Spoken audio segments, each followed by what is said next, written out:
Assalamualaikum warahmatullahi wabarakatuh. Pada kesempatan kali ini, kami akan mempresentasikan materi tentang sistem kardiovaskular. Sistem kardiovaskular adalah sistem organ dalam tubuh yang berfungsi untuk mengedarkan darah ke seluruh tubuh. Sistem ini terdiri dari jantung, pembuluh darah seperti arteri, vena, dan kapiler, serta darah. Secara umum, sistem kardiovaskular berperan dalam mengangkut oksigen dan zat gizi ke jaringan tubuh, membawa sisa metabolisme seperti karbon dioksida ke organ ekskresi, menjaga keseimbangan suhu tubuh, pH dan cairan, serta berperan dalam pertahanan tubuh dan regulasi hormon. Selanjutnya, fungsi sistem kardiovaskular dalam transfer obat, yaitu mendistribusikan obat dari tempat absorpsi seperti saluran cerna, otot atau kulit ke seluruh jaringan tubuh melalui aliran darah. Selanjutnya, mengantarkan obat ke organ target sehingga obat dapat memberikan efek terapeutik, menentukan kecepatan dan kadar obat dalam plasma darah yang memengaruhi durasi kerja obat. Terakhir, membawa obat ke organ metabolisme terutama hati dan ke organ ekskresi ginjal. Selanjutnya, fungsi sistem kardiovaskular dalam sistem metabolit, yaitu mengangkut metabolit obat hasil biotransformasi dari hati ke organ ekskresi, mendistribusikan hasil metabolisme tubuh seperti glukosa, asam amino, dan lipid ke jaringan yang membutuhkan, membawa sisa metabolisme seperti urea, kreatinin, karbon dioksida menuju organ pembuangan, serta menjaga keseimbangan metabolik melalui distribusi zat kimia dan hormon. Secara anatomi, jantung terdiri dari atrium, ventrikel, dan septum. Atrium merupakan ruang jantung bagian atas yang berfungsi menerima darah, sedangkan ventrikel merupakan ruang bagian bawah yang berfungsi memompa darah keluar dari jantung. Dinding ventrikel lebih tebal dibandingkan atrium, terutama ventrikel kiri karena berperan memompa darah ke seluruh tubuh. Septum berfungsi sebagai sekat yang memisahkan jantung kanan dan jantung kiri untuk mencegah pencampuran darah kaya dan miskin oksigen. Selain itu, jantung juga memiliki katup jantung yang berfungsi mengatur aliran darah agar tetap satu arah. Struktur utama jantung adalah miokardium, yaitu lapisan otot jantung yang tersusun dari sel otot jantung dan berperan utama dalam proses kontraksi. Miokardium memiliki kaitan dengan obat inotropik, yaitu obat yang bekerja memengaruhi kekuatan kontraksi jantung melalui mekanisme ion kalsium. Siklus jantung terdiri dari fase sistol dan diastol. Sistol merupakan fase ketika jantung berkontraksi untuk memompa darah keluar dari ventrikel menuju paru-paru dan ke seluruh tubuh. Sedangkan diastol adalah fase ketika jantung mengalami relaksasi dan ruang jantung terisi darah dari atrium ke ventrikel. Siklus jantung ini terjadi secara berulang untuk mempertahankan sirkulasi darah. Selain itu, terdapat curah jantung, yaitu volume darah yang dipompa jantung setiap menit. Curah jantung dihitung dari denyut jantung dikali volume sekuncup.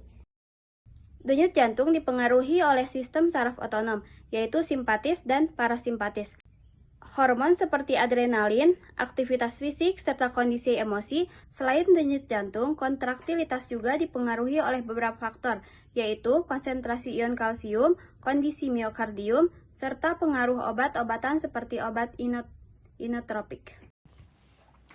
Baik teman-teman, pada slide ini saya akan menjelaskan tentang pembuluh darah dan regulasi tekanan darah. Sebelumnya, pembuluh darah itu apa sih? Pembuluh darah adalah saluran tempat darah mengalir ke seluruh tubuh berdasarkan struktur dan fungsinya. Pembuluh darah sendiri dibagi menjadi 3 jenis utama, yaitu ada arteri, vena, dan kapiler. Dari ketiga ini memiliki fungsi yang berbeda-beda. Yang pertama ada arteri. Arteri berfungsi sebagai membawa darah keluar dari jantung menuju jaringan tubuh. Darah dalam arteri umumnya kaya akan oksigen dan mengalir dengan tekanan tinggi, maka arteri tebal dan elastis agar mampu menahan tekanan darah yang besar. Yang kedua ada vena. Vena berfungsi membawa darah kembali menuju jantung. Tekanan darah di vena jauh lebih rendah dibandingkan arteri, sehingga dinding vena lebih tipis. Vena dilengkapi dengan katup yang mencegah aliran darah berbalik arah. Yang ketiga, ada kapiler. Kapiler merupakan pembuluh darah yang paling kecil yang menghubungkan arteriol dan venula. Dinding kapiler sangat tipis sehingga memungkinkan terjadinya pertukaran oksigen, nutrisi, dan sisa metabolisme antara darah dan jaringan tubuh. Nah, di slide selanjutnya ada peran arteri, vena, dan kapiler. Sepertinya tidak jauh beda dari fungsi yang saya jelaskan tadi, tapi secara fungsional ketika jenis pembuluh darah ini bekerja secara kesinambungan atau nyambung, gak mungkin gak nyambung ya teman-teman, karena pasti dari arteri ke kapiler terus ke vena. Nah, arteri mendistribusikan darah ke jantung ke seluruh tubuh, kemudian bercabang menjadi arteriol dan akhirnya kapiler. Di kapiler inilah terjadinya proses penting berupa pertukaran zat antara darah dan sel-sel tubuh. Setelah itu, darah dikumpulkan kembali oleh venula dan vena untuk dikembalikan ke jantung. Nah, maka proses ini memastikan bahwa setiap sel tubuh mendapatkan oksigen dan nutrisi yang cukup serta membuang sisa metabolisme secara efisien. Nah, teman-teman, pada saat kali ini kita yang akan membahas yang pertama ada resistensi perifer. Nah, apa itu resistensi perifer? Resistensi perifer adalah hambatan yang dialami darah saat mengalir melalui pembuluh darah. Nah, resistensi ini terutama terjadi pada arteriol karena ukuran diameter kecil dan dapat berubah-ubah melalui mekanisme vasokonstriksi dan vasodilatasi. Nah, ketika arteriol menyempit atau disebut vasokonstriksi, resistensi meningkat sehingga tekanan darah menaik. Sebaliknya, ketika arteriol merebar atau vasodilatasi, resistensi menurun dan tekanan darah menjadi lebih rendah. Dengan demikian, resistensi perifer merupakan salah satu faktor utama yang menentukan tinggi atau rendahnya tekanan darah pada seseorang. Nah, selanjutnya ada pengaturan tekanan darah. Nah, tekanan darah sendiri diatur oleh beberapa faktor utama, yaitu yang pertama ada curah jantung, volume darah, dan resistensi perifer yang saya lampirkan pada PPT. Nah, yang pertama itu curah jantung itu menunjukkan seberapa banyak darah yang dipompa jantung setiap menitnya. Sedangkan volume darah berkaitan dengan jumlah cairan dalam pembuluh darah. Yang ketiga, resistensi perifer menentukan seberapa besar hambatan aliran darah. Ketiga faktor ini bekerja secara stimulan untuk menjaga tekanan darah tetap dalam batas normal sehingga jaringan dapat berfungsi dengan normal, guys, atau berlangsung dengan optimal juga. Baik teman-teman, di sini juga ada sistem RAAS. Jadi itu adalah singkatan dari sistem renin angiotensin dan aldosteron, atau bisa disingkat RAAS. Bisa jelas sendiri di PPT ya teman-teman yang saya lampirkan. Nah, salah satu mekanisme hormonal yang penting dalam mengatur tekanan darah adalah sistem renin, angiotensin, dan aldosteron. Nah, sistem ini diaktifkan ketika tekanan darah atau volume darah menurun, misalnya akibat dehidrasi atau pendarahan. Nah, cara kerjanya itu, ginjal akan melepaskan hormon renin yang kemudian memicu pembentukan angiotensin 2. Angiotensin 2 menyebabkan penyempitan pembuluh darah dan merangsang pelepasan hormon aldosteron yang meningkatkan retensi natrium dan air oleh ginjal. Akibatnya volume darah meningkat dan tekanan darah kembali ke kondisi normal. Nah, teman-teman, pada slide kali ini ada jenis peredaran darah. Nah, dalam tubuh manusia terdapat dua jenis peredaran darah utama, yaitu ada sirkulasi pulmonal dan sirkulasi sistemik. Nah, kedua sistem ini bekerja sama untuk memastikan distribusi oksigen dan nutrisi ke seluruh tubuh kita. Nah, yang pertama ada sirkulasi pulmonal, merupakan aliran darah dari jantung menuju paru-paru dan kembali ke jantung. Darah yang miskin oksigen dipompa dari vertikal kanan menuju paru-paru, kemudian terjadi pertukaran gas di alveolus. Nah, setelah memperoleh oksigen, darah kembali ke jantung melalui vena pulmonalis untuk selanjutnya diedarkan ke seluruh tubuh melalui sirkulasi sistemik. Nah, yang kedua ada sirkulasi sistemik. Nah, ini adalah peredaran darah dari jantung ke seluruh tubuh dan kembali ke jantung.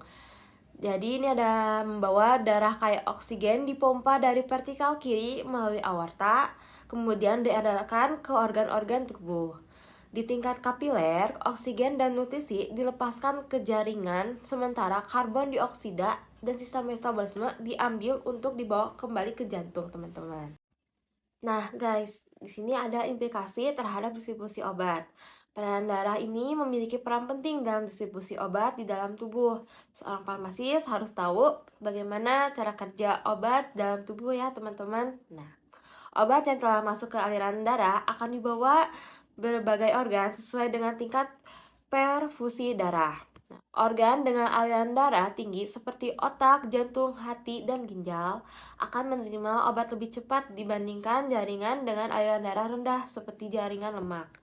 Maka dari itu, gangguan sistem kardiovaskular seperti penurunan curah jantung atau perubahan tekanan darah dapat memengaruhi kecepatan dan efektivitas kerja obat dalam tubuh.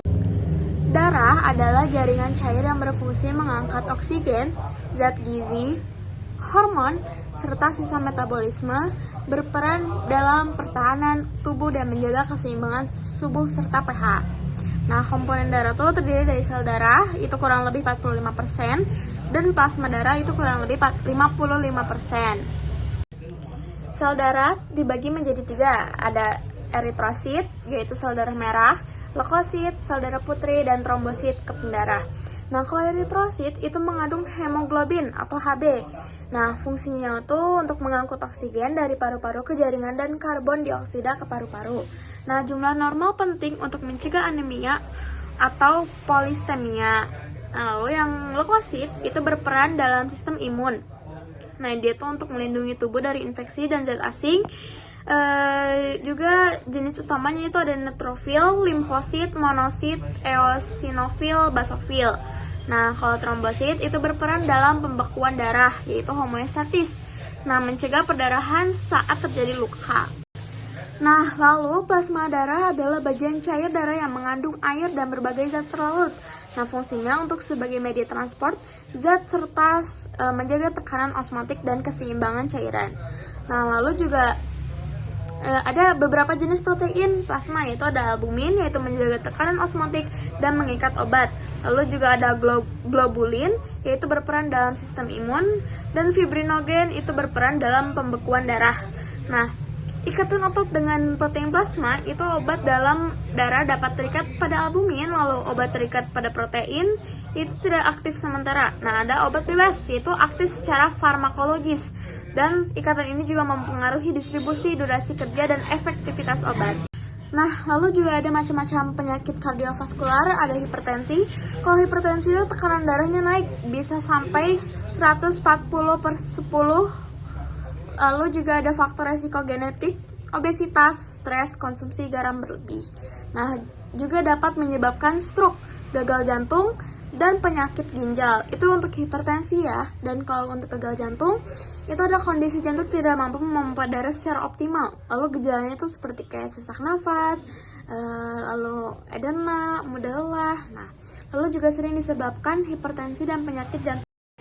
Baik, selanjutnya itu ada penyakit kardiovaskular. Yang pertama itu penyakit jantung koroner, yaitu PJK. Terjadi akibat penyempitan arteri koroner, mengurangi aliran darah ke otot jantung, dan dapat menyebabkan anemia, perekrotis, dan infark miokards. Selanjutnya yang kedua itu ada ateroklerosis. Ateroklerosis ini adalah penumpukan plak lemak pada dinding arteri, dapat menyebabkan penyempitan pembuluh darah, dan faktor risikonya itu bisa jadi kolesterol tinggi, merokok, dan diabetes. Selanjutnya itu ada peran farmasi dalam monitoring terapi obat kardiovaskular. Yang pertama, untuk memantau efektivitas terapi seperti penurunan tekanan darah, denyut jantung, kadar kolesterol, dan kontrol gejala. Yang kedua, untuk mengidentifikasi dan mencegah efek samping obat, misalnya hipotensi, bradikardi, perdarahan, atau gangguan elektrolit. Yang ketiga, sebagai monitoring interaksi obat, terutama pada pasien dengan polimarsi, misalnya antikoagulan, antihipertensi, dan statin. Dan yang terakhir itu untuk menyesuaikan dosis obat berdasarkan kondisi pasien, fungsi ginjal, dan respon terapik. Dan dapat disimpulkan juga bahwa yang pertama itu dapat menjamin penggunaan obat kardiovaskular yang aman dan efektif. Yang kedua, untuk membantu penentuan dosis dan pemilihan obat sesuai kondisi pasien. Yang ketiga, untuk meningkatkan ketetapan monitoring efek terapi dan efek samping. Dan yang keempat, untuk mencegah dan mendeteksi interaksi obat kardiovaskular. Yang kelima, untuk mendukung pengelolaan penyakit jantung kronis. Yang keenam, untuk meningkatkan edukasi dan kepatuhan pasien. Dan yang terakhir adalah pendukung kolaborasi interprofesional untuk terapi yang optimal. Baik, sekian dari kami. Kami minta maaf jika ada kesalahan pada pengucapan. Billahi taufiq wal hidayah. Wassalamualaikum warahmatullahi wabarakatuh.